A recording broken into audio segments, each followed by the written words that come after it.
We're, of course, celebrating tonight Earth science in general, which really exemplifies the idea that everything that NASA leads really to the ultimate goal of protecting and improving life on Earth. So I want to quickly talk about kind of the view of Earth, and I'm going to talk about it kind of zoom in, zoom out, right? Because for us to understand the Earth, we must see it in the broader context. And of course, closest to the Earth are terrestrial planets in our environment, and each one of those planets tells a story of how a planet can end up with a different destiny. When we study those planets, we learn about the processes that shape the Earth, about our past, and about our future. Very similar to the Earth, for example, is Mars, that started together with the Earth, but looks very, very different. We know now that Mars, of course, was very wet, and it lost a lot of the water, and we know now from actually one of the Goddard-built spacecraft that a lot of the reasons it lost that water is because of the scavenging from the solar wind, kind of ripping off over millions of years water out of the atmosphere. On the surface of Mars, of course, we landed with Curiosity rover near Gale Crater, and we really went into kind of a beach environment with rivers and what used to be lake beds and so forth. And we're learning about this and the amazing landscapes there, and really thinking about what could be in the future here of an Earth where the sun gets hotter and hotter, for example, as we go in kind of astronomical timescales, of course, going forward. When we look at the outside of the solar system, and you already mentioned Cassini, we're looking at this amazing planet, Saturn, and its rings, one of the most majestic planets, just absolutely amazing when you see them, and even in a telescope. I remember as a kid looking at it, it's like, there it is, the rings, it's amazing. Well, what's even more stunning is that there's moons out there, Titan and Enceladus, that we're now really thinking about in the context of the Earth, because of the fact that they have oceans and they spurt out organics in the case of Enceladus, something that gives us an entirely new perspective as to where we should look for life and how, in fact, we should do that. You can zoom back even more, and what you look at is a galaxy, and you remember that in that galaxy are billions and hundreds of billions of stars. Well, how many of them are like the Earth? I remember when I did my PhD in '96, we thought, well, perhaps there's planets. 96 is 1 year after 95, for those of us geeks, like you said. 95 is the time the first extrasolar planet was announced. So we thought, well, perhaps 10% of these stars may or may not have planets, perhaps even less. Well, oh no, there's many, many more of those now. And this next thing is just one example that we actually discovered with Spitzer, where we basically have a small star with 7 planets going around it. This is Spitzer following up on a ground-based observation. 3 of those, we think, are in the habitable zone, based on just the distance and temperature of the host star. We now know, based on Kepler and other observations, that it's very common to have planets. Every average star will have a planet. Many of them will have Earth-like planets. So it's an abundance of Earth like us, potential Earth like us here, but we have one home, and that home was recently visited by a spacecraft also let out of Goddard, OSIRIS-REx. It's actually on the way to a little body out there that it's going to collect matter with Bennu and bringing it back. But when it flew by the Earth, it took this picture, and it reminded us that, like coming from this deep space, coming to the Earth, how beautiful our planet really is, but also how fragile that planet is as we're living on it. It reminds us all these stories. I think many of us were in Australia when it flew over it. Some of us were in California, there at the top of the picture. And that's really kind of zooming back in, and the talks will be zooming into our beautiful planet that is such an important planet and subject, very worthy of our study and full attention. So with that, I want to introduce Marshall Shepard, our next speaker. And of course, Dr. Marshall Shepard is a leading international expert in weather and climate. and is the Georgia Athlete. You like that picture, right? The Georgia Athletic Association, a distinguished professor. That means, in kind of in academic speak, the best of the best type of professor at the University of Georgia. And you're also an associate department head, of course. You were the 2013 president of the American Meteorological Society, the nation's largest and oldest professional science society in atmospheric and related sciences. And prior to the University of Georgia, Dr. Shepherd spent 12 years as a researcher at NASA Goddard. He was the deputy project scientist of GPM. It's actually that mission that helped make predictions for the very storms that were going over the house of my father-in-law. And so for me, this is really personal when I look at these missions now, of course, them being in our portfolio, but them affecting our lives in a direct fashion. He's safe, in part because of these predictions that came from that mission that you were directly working with, Marshall. I also want to say that, of course, Dr. Shepherd received his BS, MS, and PhD in meteorology at Florida State University, and he was the first African American to receive a PhD from Florida State University Department of Meteorology, one of the nation's oldest and most respected. I'm just excited to welcome you, Marshall.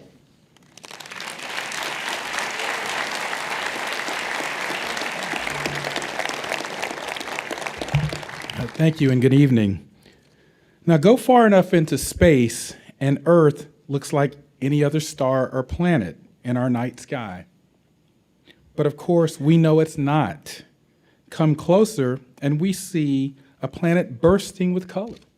It's bursting with life. It's covered by just the right amount of ocean, just the right amount of forested continents. It's protected by a dynamic yet thin atmosphere that roils with weather and storms. Now, we understand the cosmic odds that allow us to carve out our lives here on Earth. Yet there is so much more to learn about our home planet. The world gets more populated, more complicated every day. How are we going to improve life on Earth? How are we going to safeguard this planet? Who is going to lead the continuing discovery on Earth? As Thomas showed us, NASA's exploration of our solar system in deep space is taking us closer than ever to planets than before. But that view from space is also vital to understanding the most complex planet we know, Earth.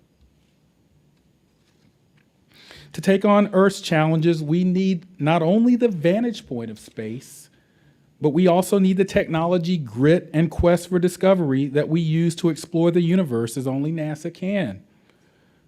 Now, it's important to note here that Earth science has been at the core of NASA's mission since the beginning.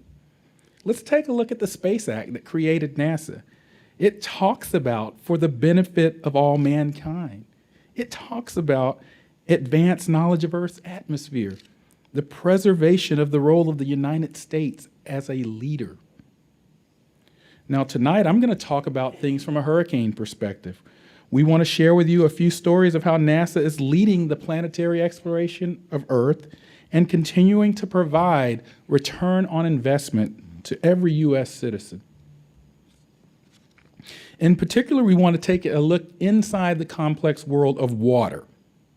Sometimes there's too much, sometimes there's not enough. So let's pivot now to talk about the hurricane season of 2017. And by the way, as we speak, there's a hurricane possibly developing down in the Caribbean that will affect the Gulf of Mexico and Gulf states later this weekend. Now, 2017 has been an extraordinary season. Hurricane Harvey was the first major hurricane to make landfall in the U.S. in over 12 years. The iPhone and Twitter weren't around then.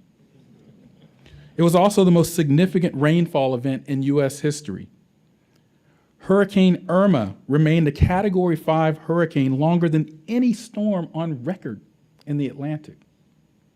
And of course, Hurricane Maria, rapid intensification, power, humanitarian crisis.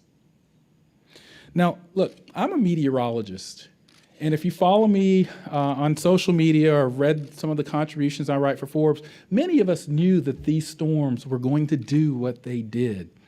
And that's really tough as someone that has knowledge to see that happening. But there is, I guess, a bright side, because we know that science has allowed us to advance knowledge, predict these storms, and possibly save lives. Now, this hurricane season, I want to highlight two stories.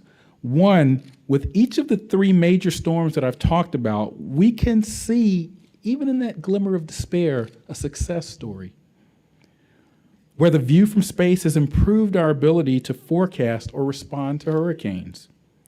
And the second storyline is that we saw three major storms that highlighted absolutely fundamental questions that NASA is trying to answer about hurricanes and how they work. And I'll get to those critical questions in a moment. But first, let me acknowledge our partners. NASA is a research and development agency pushing the envelope on technology, new knowledge generation. We work very closely with our partners at NOAA, the USGS, other federal agencies, and in collaboration with many of our industry partners that are here in the room tonight. That partnership and collaboration is critical to everything that you're going to see tonight. And so we thank everyone that's represented here from those various entities. GOES-16 will soon move to become GOES-East in its operational orbit parking. GOES-S launches next spring, and JPSS-1, our polar orbiting satellite system, launches next month. They're all a result of partnerships between NASA, NOAA, and industry. Now let's talk about some of those success stories that I mentioned earlier. Hurricane Harvey's rainfall. Now, as a meteorologist, when I was looking at the forecast models and I saw them saying 3 to 5 feet of rain, I couldn't believe it. I literally couldn't believe it, but they were right. Days out, they were right. This is a testament to decades of advancement. This information from these satellites, from advanced models, are saving lives. Let's take a look at Hurricane Irma's track forecast. This is 5 days before Hurricane Irma made landfall. Watch the lines. The forecasts were spot on 5 days out. Now, yes, there was a little wiggling back and forth as it neared Florida, but where we are in meteorology, this was an amazing forecast. And science got us there. Now, some ways that you might not think of, and you heard Chris mention this earlier, Puerto Rico, Maria knocked out power all across that island. What you're looking at here is a brand new NASA capability that gave first responders block by block detail of where power went out. It is produced by scientists at NASA Goddard and NASA Marshall. It combines nighttime data from the Suomi NPP satellite with 4 other types of satellite data. And the result is a high-definition view of night lights before and after Maria. Look at the streets and city blocks that you can see. But here's what's more important to citizens, particularly our citizens in Puerto Rico. This map you're looking at was put directly in the hands of FEMA and the National Guard last week, directly in their hands, so that they can map out a response strategy. The first time this satellite data product has been provided to first responders. Now let me pivot back to those research questions. The science is helping us understand them, and there's still many challenges ahead, but NASA's there, and our partners are there. Let's go back to Harvey's rainfall. The volume of rain raises questions. Are severe storms more likely to produce more rainfall in the future? NASA is in a better position to help figure that question out. In 2014, NASA, in partnership with the Japanese space agency JAXA, launched the Global Precipitation Measurement Core Observatory, GPM. Now, this is the most advanced orbiting rainfall measurement system ever conceived. NASA is coordinating and fine-tuning rainfall measurements like never before. The core satellite has a radar and passive microwave imager that helps calibrate a constellation of satellites, 10 of them, to produce unprecedented global rainfall around the world. That's weather, folks, that you're seeing manifested in rainfall. And at that scale that GPM can provide, not only does it provide science, we can help with landslides, flooding, and other things that affect society. That's U.S. leadership. Now, we've heard questions about whether extreme rainfall events are going to increase, the physics of a warmer atmosphere leading to more moisture in the atmosphere, more big rain events. In other words, what's the weather going to be like in the 21st century going forward? These are questions of the day that scientists will address, and GPM will be there to help. But rainfall from Harvey was not the only hallmark of this season. Let's go back and take another look at the Irma track. And what you'll see, look at those warm ocean waters that Irma had to tap into. But look inside the little hurricane symbol, you'll see a number. And what I want to show here is that Hurricane Irma was a Category 5 storm, longer than any storm that we've seen on record in the Atlantic. Category 5 storm. What made the storm so strong and so long? Well, as you saw, lots of ocean heat content that NASA satellites can provide information for, and some NOAA satellites as well. This takes us to our second fundamental question: how will warm ocean waters affect hurricane intensity? And here I need to focus on Hurricane Maria. Maria was a storm that went from a Category 1 to a Category 5 storm in less than 24 hours in September. Less than 24 hours. That's rapid intensification. And those of us in my field know that that remains one of the grand challenges of meteorology, because we've gotten track forecasts to be pretty good over the last several decades. But intensity is a challenge. Why do we get this rapid intensification? And that's been a theme of the hurricane season this year, by the way. GPM, again, can help. We can pop the hood on these storms. What do I mean by that? I like to think of hurricanes as like large heat engines. And when you see hurricanes with traditional satellites, you're often looking at the clouds. But as you're going to see in a moment with Maria, we can now take this satellite data and we can peer inside the hurricane and look at the thunderstorms in the eye wall and rain band. Well, if my wife were sitting here right now, she'd say, so what? That's the way she is. But the reality is there is a huge so what, because when we can see these thunderstorms developing and growing in the eye wall and rain band, they're showing the heat release that powers this engine. And that may very well be a clue that will help us with intensity forecasts. But it's not just satellite data. The Global Hawk, suborbital platforms, aircraft are also providing unique views, and many of this capability is provided by NASA, our other partners in the industry. And I can't not talk about the performance of our forecast models. Take a look at this model that shows the track of Hurricane Sandy. Studies have shown that if satellite data were removed from the models, we would not have seen that Hurricane Sandy was going to make a left turn into New Jersey and New York 9 days ahead of time. The satellite data is being ingested into the models. Now, this last science question is dear to my heart because it's some of my own research that's sponsored by NASA. There is something called the brown ocean. You might think that storms weaken when they move over land, but we found something different. Take a look at this image. You're seeing soil moisture from SMAP and other things. The red represents dry soil over Texas and Oklahoma. And look what you see, rainfall over several weeks to months. Now watch that change over to blue in Texas. That means the soil is getting wetter, it's moistening up. Here comes Tropical Storm Bill, moves over that wet soil and maintains its strength. It actually even intensified. The brown ocean was feeding the storm just like the ocean would, that wet soil. That's the brown ocean. Now I'd like to introduce Dr. Krista Peters-Ledard. She's a hydrologist at NASA's Goddard Space Flight Center. Krista has developed hydrological models of the water cycle that have been widely adopted by the U.S. Air Force Weather Agency, NOAA, and the U.S. Agency for International Development as critical components for their forecasting systems. Krista currently serves as a deputy director of NASA Goddard's Earth Science Division, where she oversees 5 of the 13 Goddard Earth Science laboratories. She is a fellow of the American Meteorological Society and has been awarded the Arthur S. Fleming Medal given to outstanding federal employees. She's also a friend and a colleague.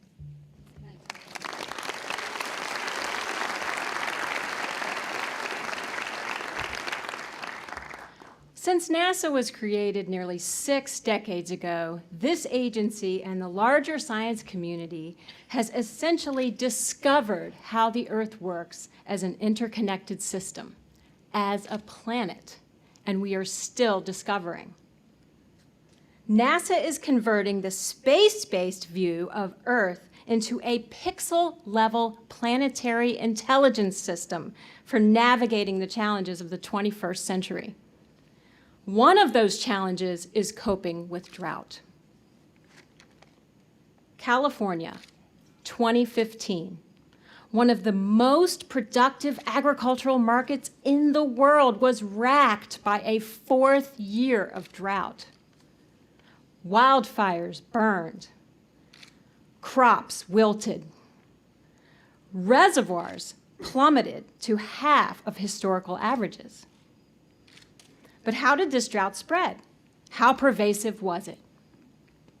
From space, we track water in the ground, whether it's a centimeter, a meter, or a kilometer below the surface.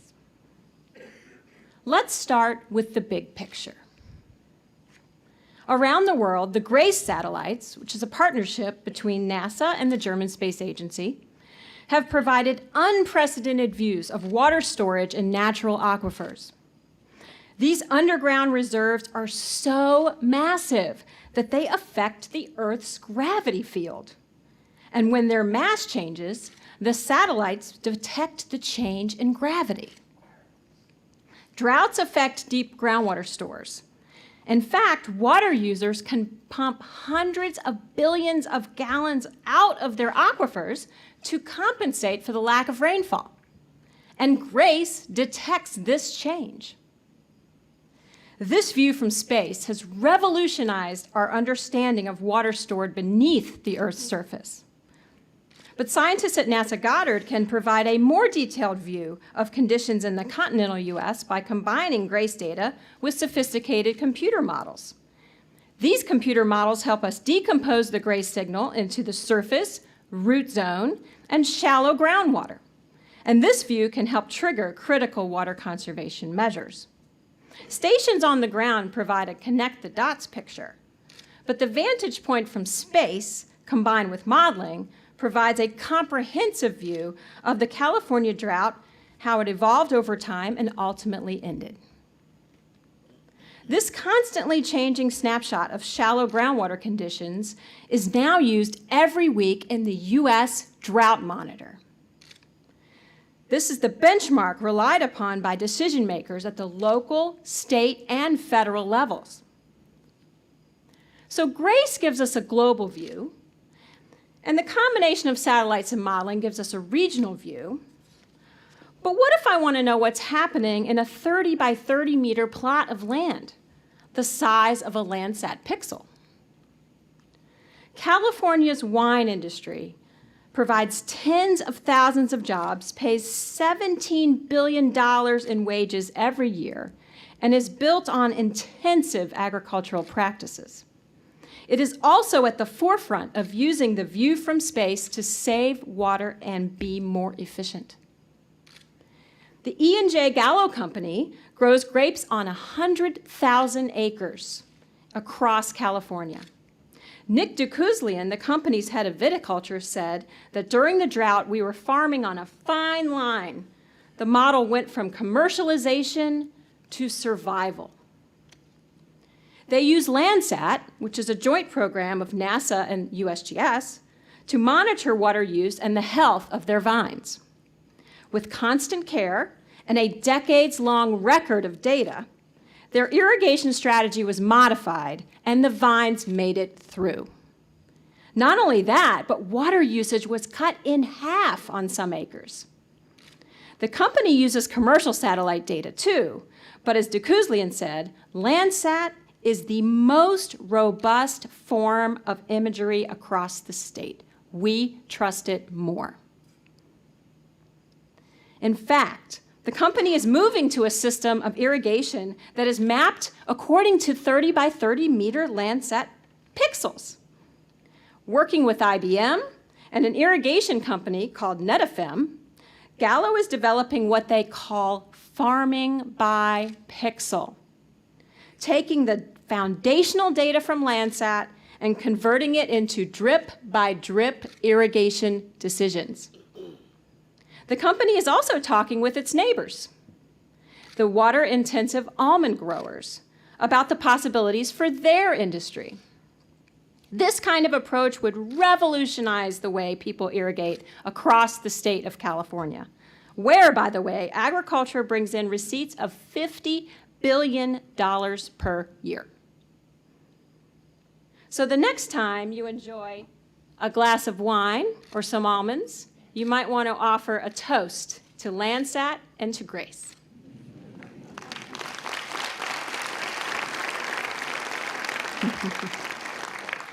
So California survived its historic drought, and the public and the private sectors are now retooling their long-term plans for managing water. And the view from space will help lead the way. The drought recovery took years, helped in part by massive storms that stretched across the Pacific this winter and spring, and El Niño-driven rain and snow in the years before that. But while the local El Niño impact was beneficial, it also reminded us of why we study the Earth as an interconnected system. When a giant swell of warm water emerged in the Pacific Ocean in 2015, scientists knew to look for impacts. As El Niño changed the global weather patterns, southern Africa went into a severe drought.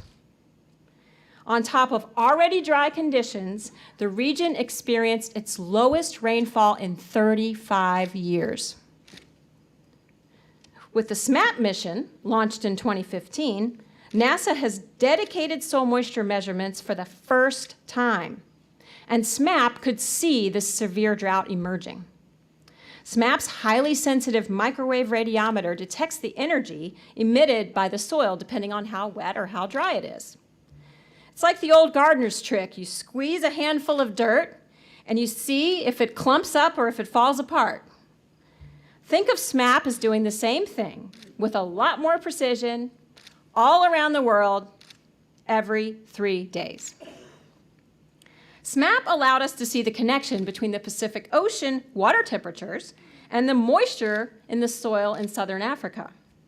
But like with the data in California, these measurements are now being put to operational use more than ever.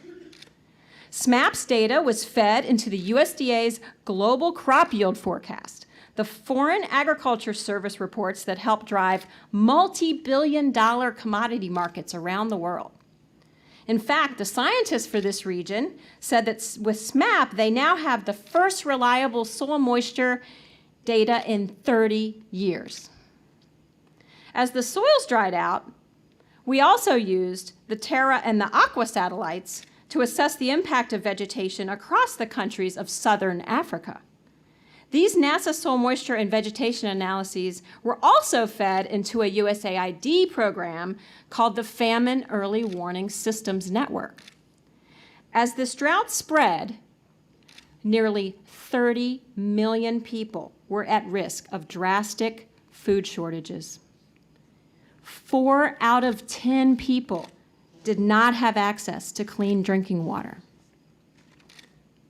The global view provided by NASA scientists helped inform USAID decisions about where the agency should send help. In southern Africa in 2015 and 2016, USAID delivered nearly $350 million of emergency water and food aid to millions of people. Our planet's population hit 7 billion people in 2011, and we will likely hit 8 billion in the next decade. We are more dependent than ever on our global food system. At a time when we expect droughts, like the ones you've seen tonight, to happen more frequently, with more severity, for longer periods of time. The challenge is not only feeding 8 billion people, but minimizing conflict. The defense and intelligence communities have named the increased likelihood of conflict due to food and water shortages as one of the key threat multipliers they are watching in the 21st century. Water drives life. and the global agriculture system that depends on it. If we want to know and predict what's happening with agriculture locally, we have to understand the system globally. And now, to bring us home, here's Marshall.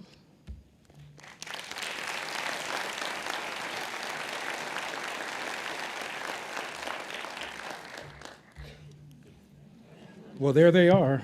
They can't ever say they haven't been on a big screen. Those are my kids.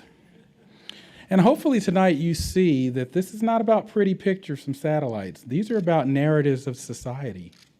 It's about their generation and future generations to come. The bottom line is this for me: there is no plan B planet for them or us.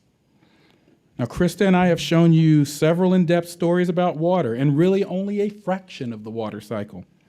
Now, keep in mind that NASA is applying the same intensity of monitoring and research to answer key questions about other facets of the Earth system.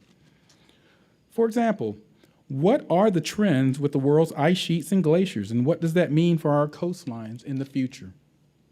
What do the ongoing changes to the Arctic sea ice mean for the region? Next year, NASA launches the GRACE follow-on and ICESat-2, representing major refreshes of our ice and water monitoring capabilities. And this is important because in order to detect change, we need to see trends, long-term trends. How is life on land and in ocean changing around the globe? How is carbon moving through the air and ocean and land, and what does this mean for our future climate?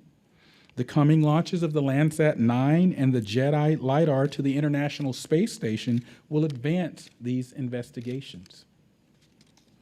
How will clouds and aerosols respond to and affect changes in the Earth system? This remains one of the biggest question marks about our climate system, and there are questions. That's why we as scientists do what we do. These questions aren't just scientific mysteries. Together, they add up to a larger question of habitability on the planet. But there is good news. The good news is that the science has tackled these types of challenges before. Just last month marked the 30th anniversary of the Montreal Protocol, an international agreement struck within years of science identifying a crisis, the ozone hole, which you see here. Now note that the blue represents depleted ozone. That's the ozone hole over the Antarctic region.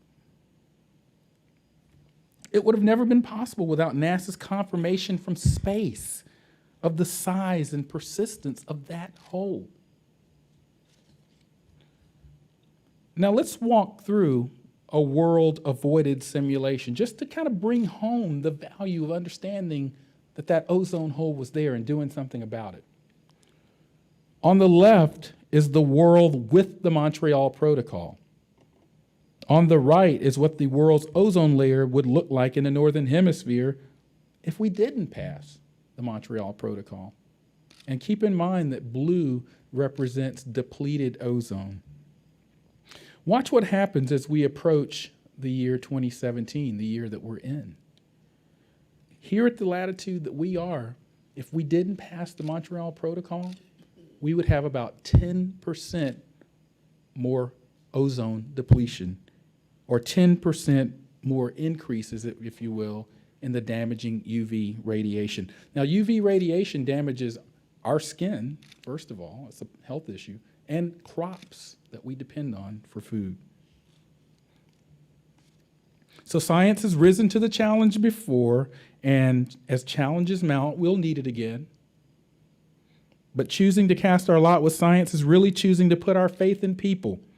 Yes, we face enormous challenges in the years and decades ahead as we push science and society to understand and manage the resources of our home planet.